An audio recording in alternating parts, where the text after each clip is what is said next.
Hello, dear listeners, and welcome to this intimate and transformative episode of my podcast, Her Drive. Before we dive into the depths of Kundalini, I want to set the stage by clarifying that what I'm about to share is not advice or a how-to guide. Instead, is a deeply personal account of my own practices and experiences and the events that have led me into this really sacred and wild space. I acknowledge that some of the terminology and concepts I'll be discussing may be unfamiliar or even foreign to some of you, but I'll do my best to illuminate these ideas from my current layer of understanding, but know that this is a journey, both for me as I continue to learn and for you as you explore willingly alongside me.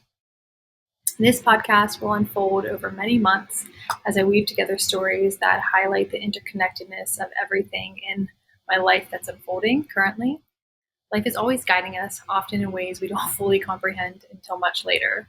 The stories I'll share are vulnerable and raw, but they are filled with a commitment to transparency.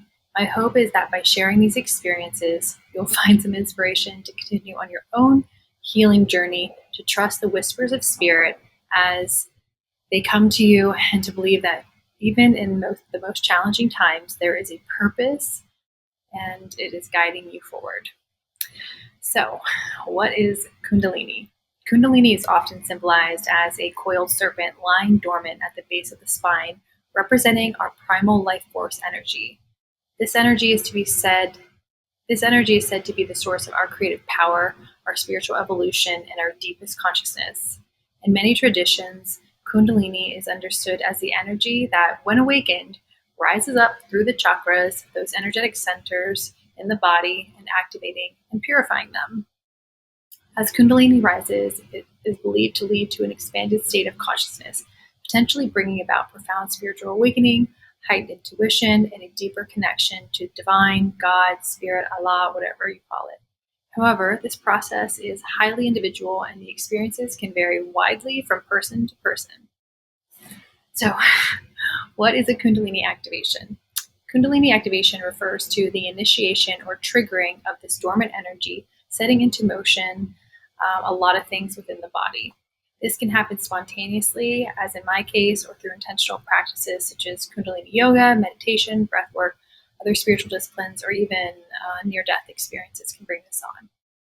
An activation is often marked by a variety of sensations and experiences, physical, emotional, and spiritual. These can include tingling, heat, vibrations, or even spontaneous movements as the energy begins to move through blocked or stagnant energies and areas of the body. While an activation can be a profound and intense experience, it is distinct from a Kundalini awakening, which is usually a more gradual and sustained process of spiritual transformation, based on my research. So, how are these two things a little bit different? While both activate and awaken involve the movement of Kundalini energy, they differ in their depth and duration. A Kundalini activation, from what I understand, is like a spark that sets the energy in motion, an intense, often brief encounter with this powerful force. It can be a wake-up call, alerting you to the presence of this energy and its potential within you. While a Kundalini awakening, on the other hand, is a more comprehensive and ongoing transformation, I guess lasting years at some points. It's not just about the movement of energy, but about a holistic shift in your consciousness, your identity, and your relationship with the world. It's a journey that unfolds over time, often bringing about significant changes in your life, your perception of reality, and your spiritual understanding. Oof, so much. And I feel like I am definitely moving through both of those, or have moved through the activation, and now I'm in the awakening stage. So what was happening before my symptoms showed? Before the symptoms of my Kundalini activation emerged, I was deeply immersed in a variety of spiritual and psychological practices. My intention wasn't explicitly to awaken Kundalini, but rather to heal, grow, and shed many layers of myself that no longer served me. Over time, I engaged in practices like Kundalini yoga, EMDR therapy, reiki healing, which helped me release old traumas, clear energetic blockages, a tantric massage, breathwork, acupuncture, and limiting belief practices, all meant to open me up to deeper levels of self-awareness. And boy, did they. In retrospect, it became clear that all of these efforts, though not directly aimed at Kundalini, outside of Kundalini yoga, were preparing me for this activation. As I continued to peel back layers of conditioning and density, I unknowingly created this space for this powerful energy to awaken and begin its journey through my body. So, what does Kundalini activation feel like? Like I said, it varies between people to people. And while it was moving through my body, it was both awe-inspiring and extremely overwhelming and scary. To me, it felt like a surge of electric energy, vibrant and alive, coursing through my limbs. Sometimes I feel tingly or light tapping, pressure on the left side of my head from time to time. At one point, deep pain that felt like a UTI. And in many moments, an orgasmic-like energy surging through me. And sometimes I feel really deep into my emotions, but I feel willing to embrace them and let them release out of my body. Plus so many more feelings and sensations. There are even intense burning in my skin and in my body, which from what I've understood is a purifying process that is occurring. It is an experience that is exhilarating and it is humbling, reminding me of the vast and untapped potential that lies within me and within you. So when these symptoms first appeared, I was understandably concerned. The intensity of the sensations coupled with the unfamiliarity led me to worry that something might be wrong with me. I really questioned whether it was a medical issue, perhaps a nerve problem or a circulatory issue or something more serious, and I talked to many doctors.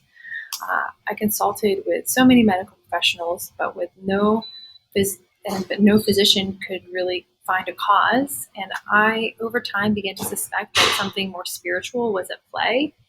And when it was time to discover that, my spiritual guides and my mentor helped me understand I was experiencing, in fact, a Kundalini activation. So what actually triggered this? The triggering for my Kundalini activation was likely a combination of my regular spiritual practices mentioned earlier.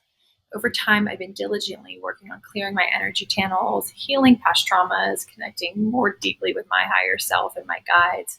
Practices, again, like Kundalini yoga, which focuses specifically on awakening the energy while burning off toxicity within the body, combined with EMDR and reiki, really prepared my system to be this clear channel for the energy to rise. There was also a strong element of divine timing. I believe that the activation occurred when it did because I was ready to release the old, embrace the new, and step into a more authentic version of myself. And I even said to myself this summer, I'm fucking ready to let go of these things. So how long do these experiences last? The duration of these experiences varies. Some are fleeting, lasting only minutes, while others have extended hours or even days and weeks. The after effects for me, however, have lingered for quite a while. It leaves an energy imprint on my being and has gradually integrated into my system and continues to influence my thoughts, my emotions, my physical sensations, and overall just the way I'm approaching life. It's important to note that this is an ongoing journey and the waves of the Kundalini continue to rise and fall and flow through me. And each time it's bringing different challenges and insights and opportunities for me to grow and dive in deeper to more layers of myself that I didn't even know existed. And in the aftermath of these activations, I find myself in a state of heightened sensitivity. I feel much more connected to my sensuality, more attuned to subtle energies around me, and more aware of the deeper truths within myself. However, there is also a sense of confusion as I try to make sense of what these experiences mean and how they fit into the larger picture of my personal and spiritual journey. And I'll tell you this, one thing is certain, this journey is far from over. I know I am being called to go deeper, to explore the mysteries of my own being, and to embrace the unfolding path ahead with courage and trust.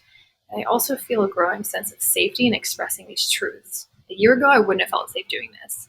And knowing that each experience, no matter how intense or bewildering, is just leading me closer and closer to my truly, authentically expressed individual self. So some of the practices that I did were Pitcha Kriya, which involves breathwork, postures, meditations designed to awaken the direct flow of Kundalini energy and release a lot of dense emotions. And I was doing that for quite a while to help purify my system and really stimulate this energy flow to clear out some blockages that I had throughout my nadis or my energetic channels. I also engaged in Sudarshan Kriya, This comes from it's a breathing technique that is another simple tool that I learned over a decade ago. And it's a series of breathing techniques that is known to detoxify the system, release stress, and harmonize the body.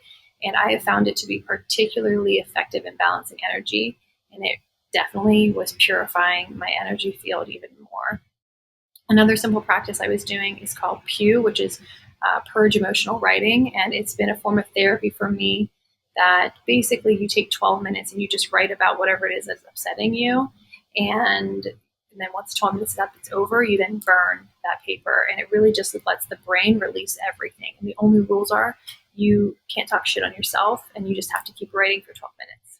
And then you burn it. Another thing I've been doing for over a year now with my therapist is EMDR and brain spottings. These are therapeutic modalities that focus on releasing trauma that are stored in the body and the mind. And it's basically through guided eye movements and then a specific focus of the eye. And it really has permeated deep-seated traumas within my body and helped me become even more embodied and safe, not just in my head, but in my body. Lastly, Reiki has been a cornerstone for my self-care. And it's a very gentle, energetic healing process that comes from Japan. And since becoming trained in Reiki, I continue to do it on myself. And this is a really beautiful, grounding, healing, nourishing, gentle way to feel into my field and lovingly release anything that doesn't belong. So those practices really helped open me up. I've also been engaged in almost for 2 years now in spiritual mentorship, working closely with a spiritual mentor whose name is Kim Pence, who basically has been guiding me in understanding and harnessing my empathetic and energetic gifts. This mentorship has been a lifeline, honestly, helping me heal from past traumas, break free from old contracts that no longer serve me, and embrace my psychic abilities. Yep, I have psychic abilities, and yes, I'm still very much in the process of exploring what they are and how best to harness them. And this has been a really deep self-discovery, and my mentor has been a constant source of wisdom and support. So thank you, Kim. Another part of my timeline leading up to this Kundalini awakening has been one of the most significant encounters I've had during a deep meditation with my teacher.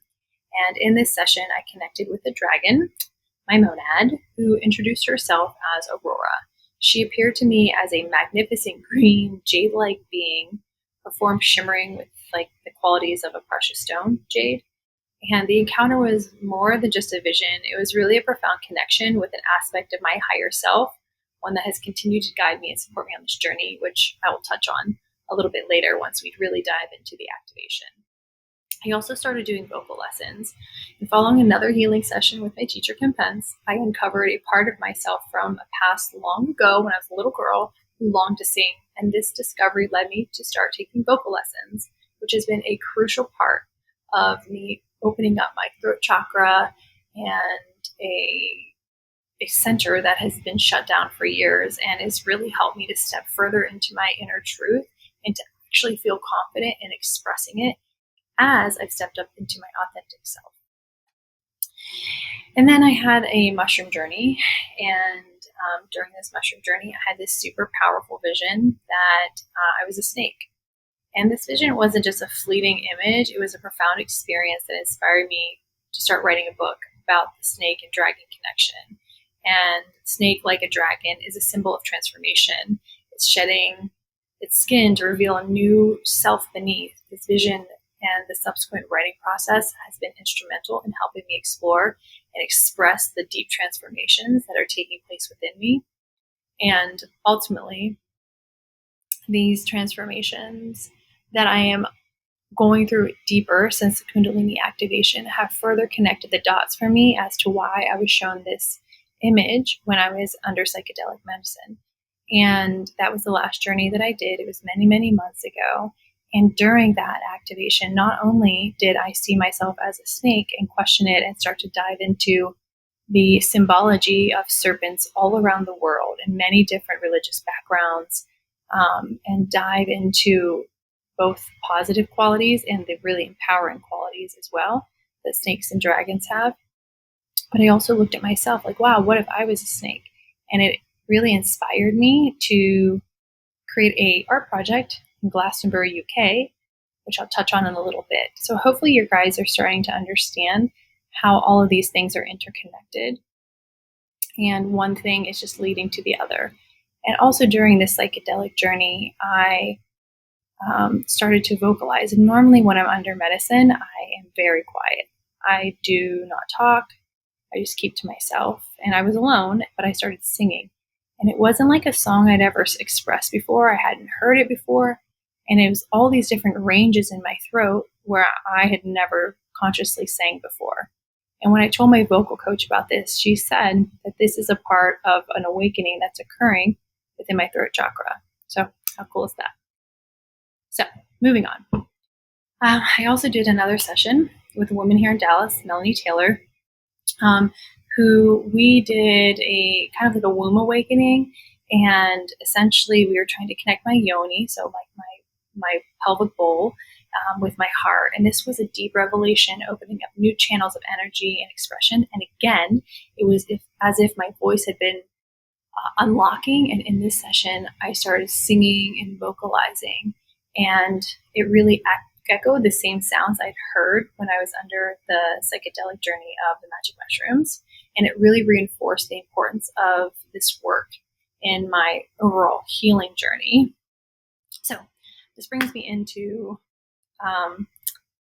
the ongoing exploration of the divine feminine, and I decided to collaborate with a photographer whose work I deeply admire, India Rose, and her photography captures the essence of feminine embodiment, of the goddess and different archetypes, and I wanted to create a visual representation of the snake, serpent, dragon energy that I'd been working with. And in our discussions, she had suggested we shoot in Glastonbury, a place I hadn't heard of before, but quickly learned is a revered spiritual location in England. And this suggestion felt like a divine nudge, guiding me to a place where the energy would be perfectly aligned with the work we were about to create. And unknowingly to everyone, the song that I had chose to make my vocal song practice is a song by Fia, F-I-A, and it's called Shedding Skins. And it's truly the song that I feel most connected to this year. And I just find it so interesting that all of the snake energy, serpent energy was coming forth very loudly. And then another significant moment that's kind of helped me open up even more was being taught how to connect to the Akashic Records.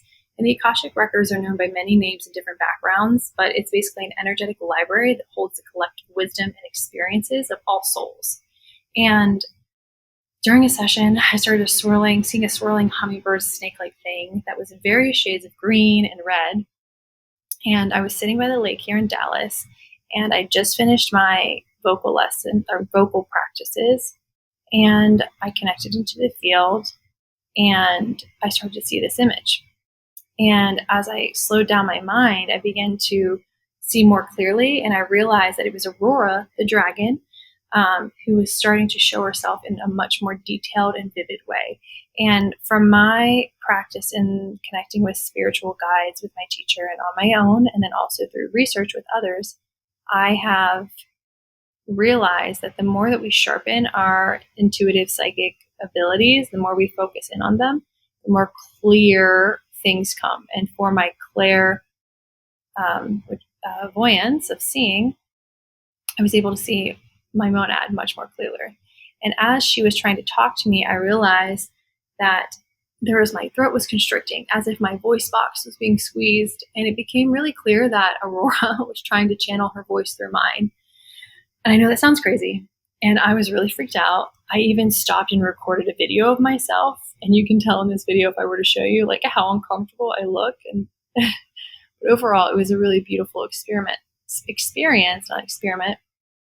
And it gave me a pivotal moment in understanding the role my voice was meant to play as a channel for divine messages, and how I really did myself and divine God a gift by taking on the task of beginning vocal lessons and to further feel comfortable in my voice. So you can kind of see all these different vocal activations leading up to something, right? And then my journey has also included a deep grieving process, particularly around relationships and the concept of a chosen family. And after receiving an assignment from my spiritual teacher to identify and clear my limiting beliefs, I found myself plunged into a deep state of grief. So while traveling in the Balkans, I experienced daily emotional purges, like literally sobbing uncontrollably. I was feeling a profound sense of loss for a loving relationship that I longed for and had not yet found. This cathartic process, though challenging, was necessary for clearing the emotional blockages that were holding me back. It was truly a turning point. And I, now looking at the symptoms of Kundalini activation, breaking out in tears and releasing emotion uncontrollably is one of the symptoms, signs, I would say, and that was happening to me in the Balkans.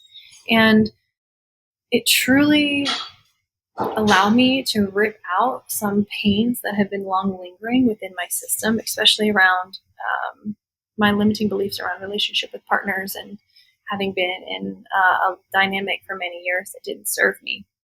But this really helped clear my system and show me that there is space for others. So now this brings me into really when the activation starts. And I had gone to a work trip to Miami. And while on the trip, I felt this strong call to get a massage. And after scanning various providers, I was drawn to Jason Henry of Rhythmic Bodywork, who offers a range of experiences from lymphatic drainage to deep tissue to lomi lomi and tantric massages. And there was just something about his offerings that resonated with me. And I knew he was the right person to help me process the deep-seated issues I had been facing. And ultimately, this would be one of the most transformative experiences I've had, not only with a person, but with a man, and certainly with a massage practitioner. And I'll just preface this story with, for quite a long time now, I felt disconnected from my sexual pleasure. And as someone who deeply loves sexual pleasure and has a sex magic practice that I discovered 6 years ago now, where I don't typically fantasize about others. I typically, when self-pleasuring in that way, pull in this beautiful white pearlescent light, and I just envision it filling me as I am bringing myself to climax. And I, for many months, have been very disconnected from that. I've been sobbing every time I tried to masturbate. And ultimately, if I could achieve a state of orgasm, I would end up sobbing, being overwhelmed with these feelings of shame and disgust and just deep sorrow that there was no one who truly loved me and wanted to connect with me in a divine way, which can come from sensuality. So I told this all to Jason, and he lovingly understood what I was saying, and I just feel like it was a divine healing. So what started as a lomi lomi massage evolved into a deep yoni and tantric massage. And essentially it's a practice designed to release blocked energy and trauma stored in the yoni. And the session was intense, involving me crying, purring, laughing, and even orgasming as I released layers of pain and shame that had been stored in my body for so long.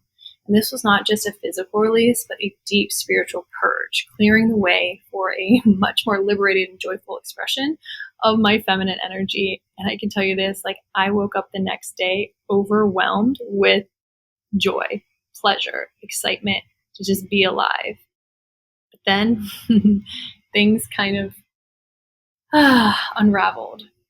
The following day, I did a session with my spiritual teacher, and we found a curse that had been placed on me almost a decade ago when I was traveling through Jordan. And that's a story for another time.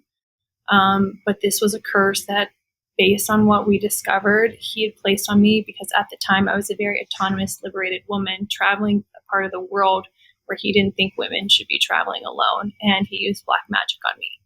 So she released that from me. I had my tantric massage. And then I began to experience a series of really terrible physical symptoms that were initially very alarming. I developed a fever, discomfort in my yoni, and symptoms that resembled a urinary tract infection. And despite visiting the doctors, there was no physical cause that was found, and I was really fucking confused and scared. And I was even having a burning sensation in the back of my legs, weird tingles, burning in my arms, sensations of pins and needles without any hair standing up, which started to really frighten me. And while these symptoms continued to persist, I began to be extremely confused. Like maybe I shouldn't have allowed myself to have the tantric massage and experience with Jason. And I almost went into a shame spiral, which that would have definitely been something I would have done even 6 months ago, probably even 3 months ago. But because of all the practices I was doing leading up to this, I felt more secure in staying calm, figuring out what was going on, and trusting that I had entrusted myself and my energy to the right person to work with me. And at one point, I even said to Jason when we were communicating about all my symptoms, maybe this is an energetic thing.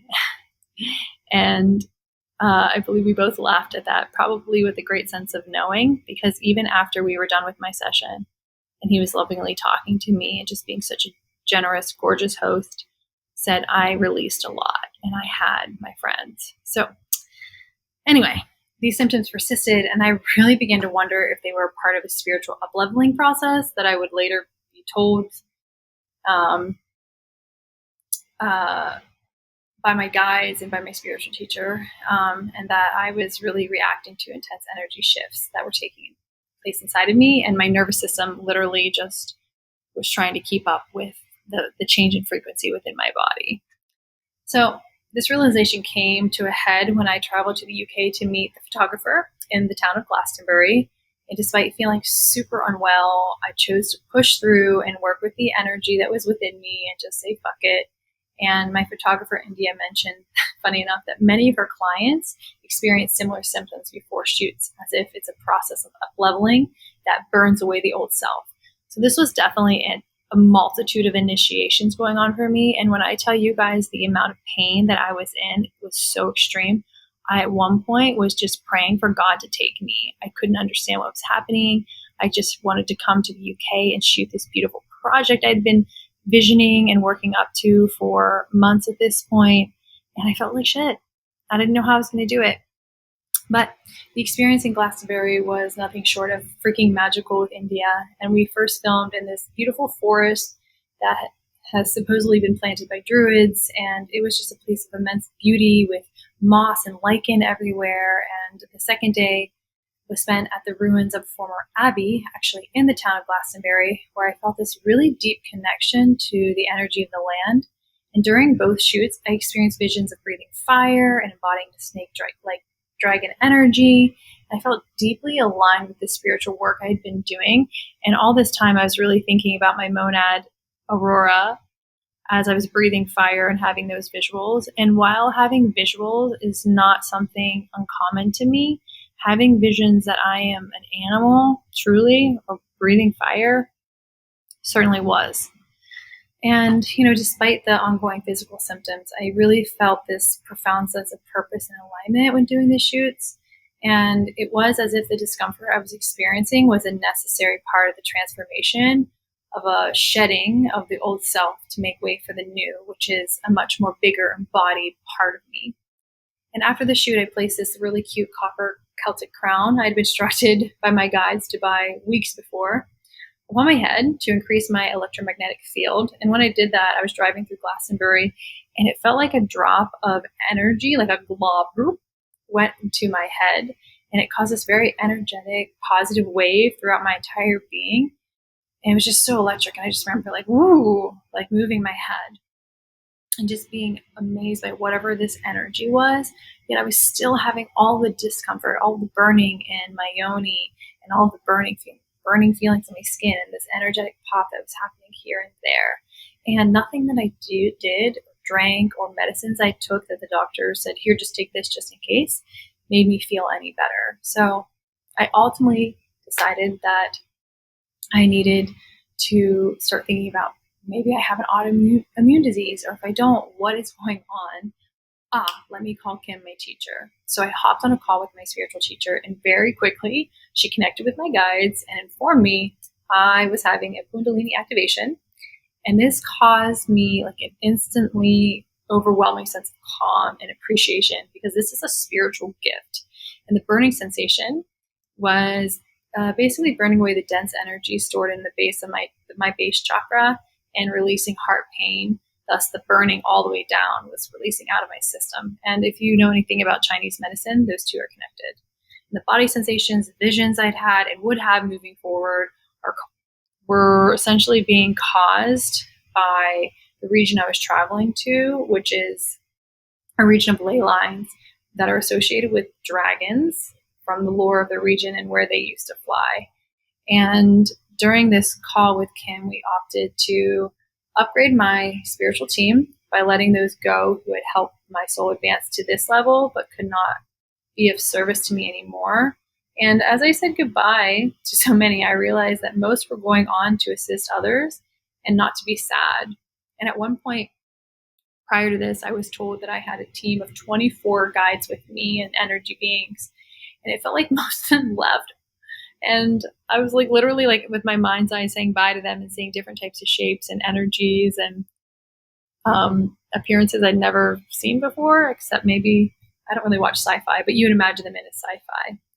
And then we began to welcome in new, more ascended masters. So only pure love and light could stay with me to help me further advance in this Kundalini activation. And I tell you what, this was a very impromptu session with Kim. I'm so glad she was available to talk to me because I was literally freaking out. It gave me such a sense of acceptance to allow the transformation and the discomfort to continue. But I made a deal with the guides to not cause pain or continue to cause pain that would disturb my sleep anymore. And so far, they've upheld that part of the agreement. And I continued to travel throughout the UK from this point on. I first visited Stonehenge, where I felt compelled to charge these Celtic oracle cards I'd bought a year ago, but I could never connect to them. But I said, okay, maybe I'll just bring them and try. So I removed them from the box and I placed them on the mystical ground of the sacred space of Stonehenge and relaxed on my blanket. And when I finally pulled the cards, I did a past, present, future pull. And in the past position, I pulled up the card for healing. And I've been doing a lot of healing. And that was just so interesting to me to show that my past is from healing and healing from the past. And most of my past in the last many, many months has been focused on the healing. And then in the future, I pulled a dragon card. And the dragons have they represent a myriad of things. But this dragon represented prosperity, keeping your promises, protection, and spiritual up-leveling. And then in the future card was dream. And that signaled to me that I need to start dreaming for my future. And it was funny because just in the last few weeks before pulling that card, I'd started thinking, wow, I don't really dream anymore. I don't have any dreams. And those close to me know that one of my big dreams that was associated with her drive was shattered quite a few months ago. And it was my dream. And I didn't have another one after that. So when that card was pulled, I started to feel this great kiss from the divine to, start dreaming about your future and keep your promises to, divine energy, and all is going to work out quite beautifully. So after visiting beautiful Stonehenge, I went to a much larger stone circle before listening to my guides and just driving up towards Wales. And I went to this beautiful waterfall in Wales, and I don't even remember the name. I couldn't pronounce it even if I spelled it out here. It was really here on a really rainy morning where, again, I'm wearing my copper crown, felt compelled to wear this green, beautiful, flowy, velvety sweater. And I really started to get visions here of being a dragon. I started to get this pain in my right shoulder that felt like if I had a wing where my scapula is, like it had been twisted off. Like that was a sensation. And the thought that kept coming through was my wing was twisted off. And at this waterfall, I just had this beautiful sense of recognition. And it might sound crazy to a lot of people listening to this, but I believe in alternative lifestyles. Yes, I do believe in that. I do believe in past lives now. I never used to, but just different things have happened in my life to show me that my belief that I have now might be more true. But anyway, and it was while I was here that I decided to let the Kundalini energy just move through my body. And that's one of the symptoms, is that it just wants you to spontaneously move in a certain way. And if you let it it, which is also you, move you, you start doing different kriyas and motions. And I filmed myself yet again because I just like didn't know what was going to happen. And like my body wanted to like writhe and my arms wanted to move like they were wings. And the whole time I was imagining myself breathing fire in this beautiful canopy near this waterfall. And I was there for maybe an hour and a half and just like listening to what I was being told to do from my guides and what my body wanted me to do. And then I heard, okay, we're done now. There are people coming. We've had our time. And it's a very well-known waterfall. And there was no one there the entire time I was. So I did my weird stuff. And then I left.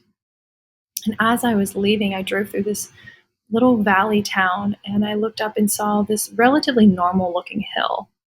And as soon as I looked up, I started to, again, just cry. It was like this being inside of me was crying, and this being was Aurora, which I would later, well, I also knew while it was happening. But I kind of just, it's kind of hard. Like, you know, these things are happening, but you also don't want to believe that they're happening. But anyway, this hill was like, oh my God, this is the hill. And I started to hear from that moment on, this is where we're from. This is where we're from. This is where we're from. And, as we were driving through the town and then up into this beautiful national park that it was connected, Snowdonia, I believe is what it's called, I was just crying and hearing this is where we're from over and over and over again, and the sensation of not wanting to leave that place. I forgot to mention, at the waterfall, once I was done being weird in the forest, I went to this cafe that had opened up down below. And inside the cafe, there were all this dragon imagery there. And I understood immediately why my guides wanted me to go there. And I found out later that there's a story associated with the waterfall where there was a dragon that once lived there. It would fly down into the valley below. And every once in a while, it would eat like an animal or take a person. And the people of the village contacted a wise old woman who basically told them how to kill the dragon. So part of me wondered, like, oh, when she was saying, she being Aurora, this is where we're from, maybe she meant she was the dragon, we were there, and that's, yeah, where we used to live. Who's to say? And then this pain in my shoulder just continued to happen, and it would stay with me for several days as I traveled throughout the rest of the UK, and even, you know, dissipating a little bit, and finally went away once I came home. And so, yeah, once I returned from this trip, I felt, I don't know, a little bit clearer, but yet so confused as to what the fuck just happened and what I was going to continue to experience. I was also questioning, how the heck do I tell people about all of this and not come off like a nut? And ultimately, I still feel a little weird airing all of this, and this is not even all of the details. But since being home a few weeks, the journey only continues to unfold with continued tingling and wave sensations in my body, waking up in the middle of the night, speaking a language I don't recognize nor consciously know. And there's many more visuals of who I am and who Aurora is to me, which I might get into in another episode down the road. And ultimately, I have a greater sense of self and self-confidence, especially in situations where I've been pushed into some uncomfortable moments. And like one of them was being recorded when doing shibari on the beach without my consent. And then that video being posted only for it to go viral. And me being able to sit in that experience while a lot of people were being triggered and not feel any shame, because I didn't think I was doing anything wrong, but not feel shame or feel bad about other people not liking me, which again, 3 months ago, 6 months ago, a year ago, that would have totally sent me in a spiral. And other experiences I've had since coming home, I did a past life regression with Melanie Taylor again, who I had mentioned earlier. And I could further see my connection to dragon energy, what star system my essence comes from. And I've really I'm starting to see the purpose of being on this earth in this lifetime. So ultimately, a Kundalini activation and Kundalini awakening is a deeply personal experience, yet there are a lot of commonalities in what they look like for people and how they show up. And there's lots of resources out there. And since coming home, I've done a pretty deep dive into what all happens and how long they last. And I didn't realize that these can last for a very long time, for years, for a lifetime even. But I am really grateful to have gone through this experience. And I recognize that this story is still not complete. And I did my best today to share the most important experiences leading up to starting the activation, and then those that have happened since I consciously knew that it was all beginning. So as I continue to navigate this Kundalini journey I've been experiencing, and I'm just going to embrace the subtle aspects of the awakening. And I do recognize that it is a profound path of transformation and truly a beautiful gift. It's not something to be feared, but to be welcomed with grace. And I tell you what, there's been many moments of fear. The experiences I've shared today are just the beginning of a much deeper exploration into my own truth and my spiritual growth. And I thank you all for all of your beautiful grace in taking time to listen to this episode, even if there's some things that were difficult or unclear based on what I'm sharing. And I really hope that by sharing these stories, you'll feel inspired to listen to your own inner voice, to embrace your own unique journey, and trust that life is always leading you somewhere meaningful. So whether you are experiencing a Kundalini activation or any other form of spiritual awakening, know that you are not alone. There are a lot of us out here who have gone through it or are going through it. And the journey is winding, sometimes extremely challenging, but it's always worth it. I want to thank you for joining me on this path. I look forward to continuing to share my experiences with you as we both walk this journey of healing, transformation, and ultimately self-discovery. And if you're interested in working with me, I am now offering online sessions focusing on Kundalini yoga and energetic healing, with the aim being to release dense energies and truly unlock your joy. Because now, guys, after doing all of this deep purging and healing, and while I know there's still so much to do, I feel so much more uncaged and much more liberated and free. And it didn't just start with the Kundalini activation. That has been going on because of so many different modalities I've dove into. And I want to bring them to you and help you in any way you can. In the future, I will be stepping into coaching along the lines of sensuality and sacred sexuality, which I know a lot of us struggle with. And that's just more to come. But ultimately, I just want to say thanks so much for listening to Her Drive podcast today. I am so humbled to have had your attention, and ask that you support the show by leaving a review and then sharing it with anyone you think might find some value or entertainment in this story. So with all my love, I'm Cynthia, and this is Her Drive Podcast.